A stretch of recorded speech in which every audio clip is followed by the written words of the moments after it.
हूं मैं world coin से रिलेटेड और क्रिप्टो की जो न्यूज आई है और जो यूएसए के प्रेसिडेंट जो ट्रम्प जी हैं, उन्होंने डोनाल्ड ट्रम्प है, उन्होंने जो इस टाइम पे टैरिफ्स लगाए हुए हैं उसके लिए हम वीडियो में चर्चा करेंगे। और आने वाले टाइम में मैं बताऊंगा कि बिटकॉइन का प्राइस बढ़ सकता है या घट सकता है। जो भी न्यूज आई है और जो एक न्यूज थी जिसके बारे में हमारी वीडियो में बात नहीं करी गई है, लगभग लास्ट मंथ की न्यूज है, उसके बारे में भी इस वीडियो के अंदर मैं बताने वाला हूं।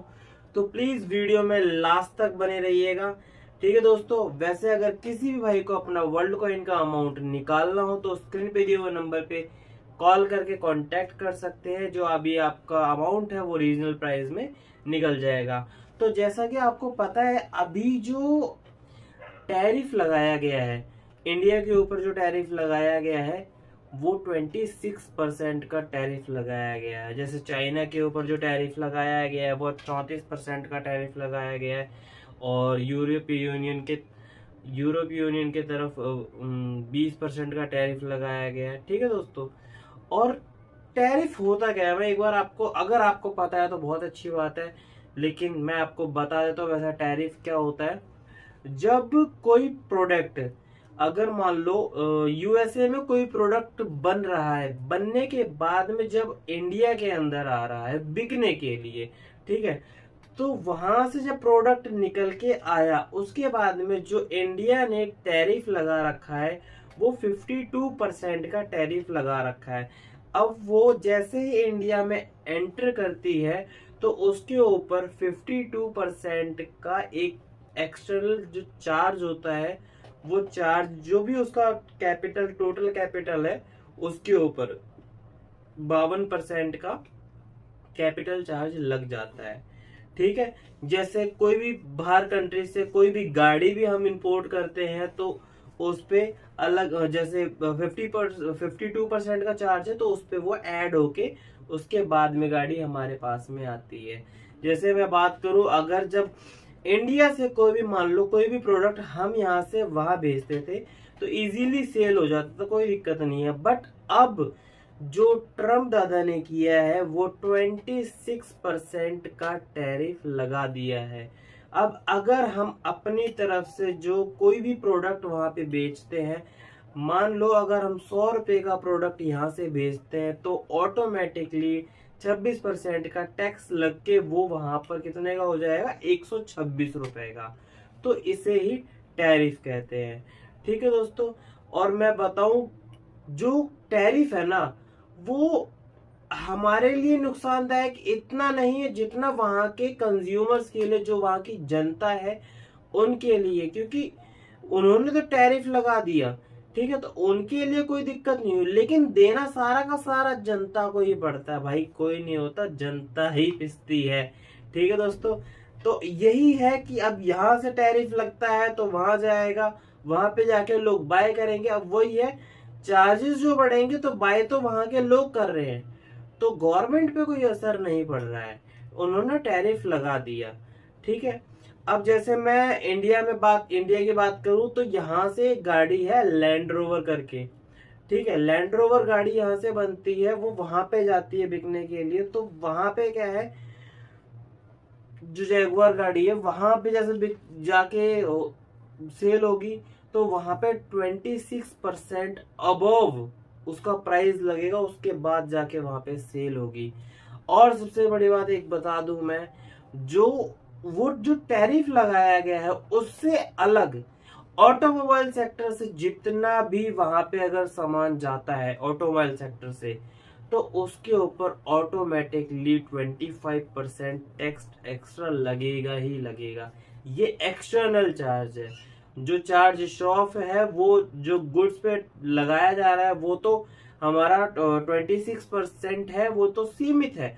बट उसके अलावा अगर ऑटोमोबाइल सेक्टर से कोई भी ऐसा गाड़ी होगी, गाड़ी अगर वहां पे जाती है, वहां पे जाके बिकती है, तो वहां पे उसके अलावा 25% का चार्ज लगेगा। इसका मतलब टोटल गाड़ी पे जो चार्ज हो गया ऑटोमोबाइल सेक्टर पे, वो 51% का चार्ज हो गया, अगर यहाँ से कोई भी ऑटोमोबाइल सेक्टर का प्रोडक्ट वहां पे जाके सेल होता है तो।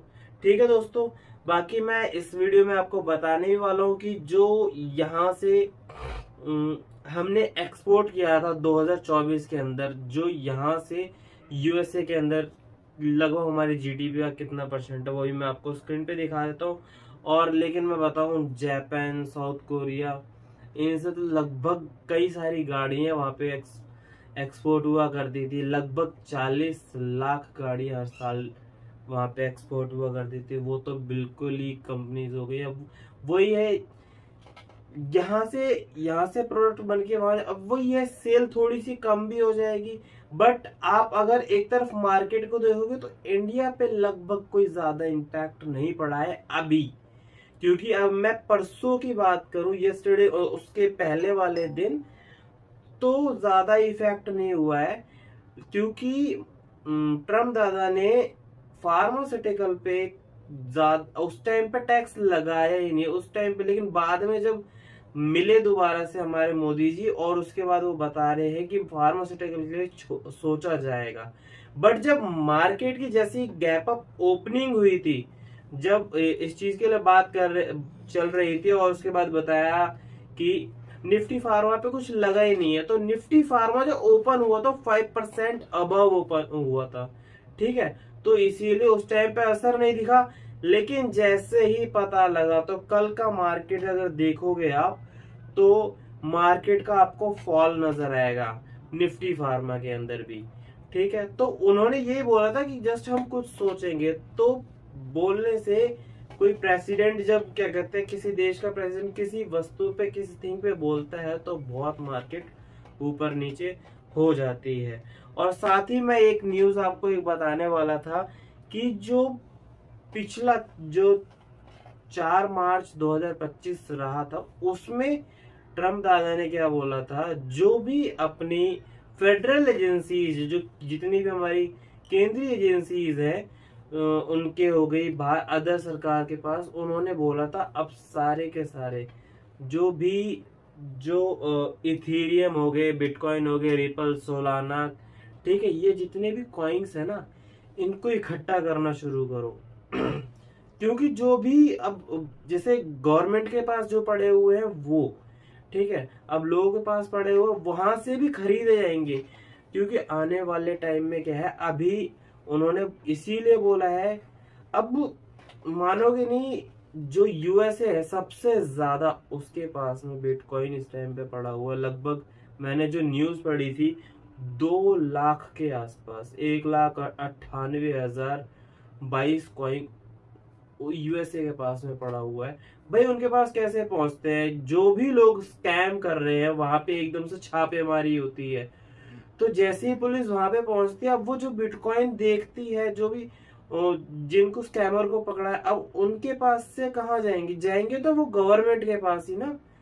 तो अब गवर्नमेंट ये सोच रही है कि उसको अपने पास लाके अब उसकी होल्डिंग करेंगे। तो आने वाले टाइम पे, फॉर सपोज मैं बता रहा हूँ जिस अंदाजा, आने वाले टाइम में एक बहुत अच्छी रैली दिखने को मिल सकती है इसके अंदर। आने वाले टाइम पे बिटकॉइन, सोलाना, इथेरियम, ठीक है, रिपल, ये जैसे कॉइन है ना, जो बड़े लेवल पे, स्केल पे खेल रहे हैं, ये हो सकता है आने वाले टाइम में और ज्यादा लेवल, और ज्यादा इनका रेट जो है वो हाई हो जाए। क्योंकि जब गवर्नमेंट इसकी होल्डिंग रखनी शुरू कर देगी, तो ऑब्वियसली आप जानते हो कि क्या होने वाला है। और एक चीज बता दूं मैं आपको, हो सकता है जब इसकी होल्डिंग रखना शुरू करेगी, तो उसके बाद गवर्नमेंट इसको जनता से खरीदना शुरू करेगी। ठीक है, जनता से जब खरीदेगी तो हो सकता है कुछ अधिक परसेंट पे खरीदेगी वहां की जनता से।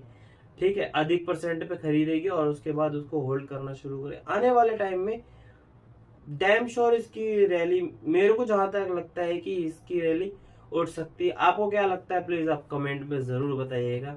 ठीक है, ऊपर जा सकता है, नीचे जा सकता है। बाकी अभी मैं मार्केट को देख रहा हूँ, मार्केट आज की डेट में, आज तो देखा गया मार्केट नीचे गया है। मानोगे नहीं, मार्केट लगभग 2 से 3 हजार पॉइंट नीचे गया है। ठीक है, तो और मैं आपको एक बार ये दिखा देता हूँ, ये देख सकते हो हम कितना एक्सपोर्ट करते हैं। साइड में मेरी आपको स्क्रीन शो हो रही होगी, आप ये देख सकते हो, एक्सपोर्ट टू द यूएस, ठीक है। जीडीपी का हमने कितना सोच, ये देख सकते हो आप। इंडिया लगभग 2.2% जो जो प्रोडक्ट्स है, जो भी यूनिट्स है, वो इतना बाहर भेजता है, यूएस को देता है। बाकी वियतनाम को देख सकते हो, वियतनाम, और वियतनाम पे 45% का टैरिफ लगाया है ट्रम्प साहब ने, ठीक है। तो वियतनाम के लिए सोच सकते हो आप कितना ही हो गया। वियतनाम वियतनाम में आप जानते हो नाइकी के शूज वहां से मैन्युफैक्चरिंग होती है, तो वहां पे तो बेरोजगार, जो वहां पे लोग काम करने वाले वो तो बेरोजगार हो, क्योंकि अब इतना लगा दिया। अब उसके बाद आप सोच सकते हो, अगर कोई 8,000 का शू है वो यूएस के अंदर जाता है, उसके ऊपर 45% का एप्रिसिएशन होना, 45% का टैक्स लगना, तो अप्रोक्स 50% ही लेके चलते हैं। तो भाई जो 8,000 का मिल रहा था, आप सोच सकते हो सीधा 12,000 रुपए का, ठीक है। तो इसीलिए बाकी हम इतना करते हैं। और ये आप देख सकते हो, ये अगर आप इसकी स्क्रीनशॉट लेना चाहें तो स्क्रीनशॉट ले सकते हैं कि कितना कितना लगाया गया है। इंडिया के ऊपर देख सकते हो आप, जो लगाया गया है यूएस की तरफ से वो 26% का लगाया गया है। वियतनाम पे देख सकते हो, वियतनाम 90% लगाता है, और वियतनाम के ऊपर लगाया गया 46% का टैक्स। और इसके अलावा अगर वियतनाम भेजता है अपनी, वैसे गाड़ी तो बनती नहीं है, बट अगर देखोगे गाड़ी अगर कोई सेंड भी करता तो कितना, इसके अलावा 25% का एक्स्ट्रा चार्ज जो ऑटोमोबाइल चार्ज है वो, ठीक है दोस्तों। तो ये चीज थी जो मैं आपको बताने वाला था टैरिफ से रिलेटेड। तो वीडियो अगर अच्छी लगी हो तो प्लीज वीडियो को लाइक जरूर करना, ठीक है दोस्तों। और अगर आप चैनल पे नए हो तो प्लीज चैनल को जरूर सब्सक्राइब कर देना। ओके दोस्तों, जल्द ही मिलते हैं हम किसी नई वीडियो में। आई होप आपको वीडियो बहुत अच्छी लगी होगी। ओके दोस्तों, तब तक के लिए जय हिंद, जय भारत।